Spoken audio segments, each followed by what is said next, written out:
7 తిప్పండి, 8 మళ్ళీ తిప్పండి, 9 తిప్పండి, 10 మళ్ళీ తిప్పండి. రిలాక్స్. ఇప్పుడు రిలాక్స్ అవ్వండి. ఒక దీర్ఘ శ్వాస తీసుకోండి, నెమ్మదిగా గాలి వదలండి.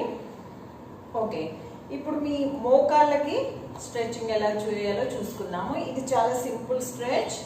సో మీ చేతులు రెండు మీ కుర్చీ రెండు చేతులతో కుర్చీని గట్టిగా పట్టుకోండి.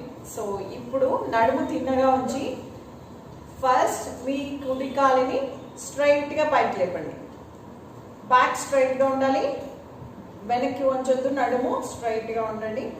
ఇప్పుడు కుడి కాలు కిందకి, మళ్ళీ ఎడమ కాలు లేపండి, స్ట్రైట్ డౌన్. కుడి కాలు లేపండి, డౌన్. ఎడమ కాలు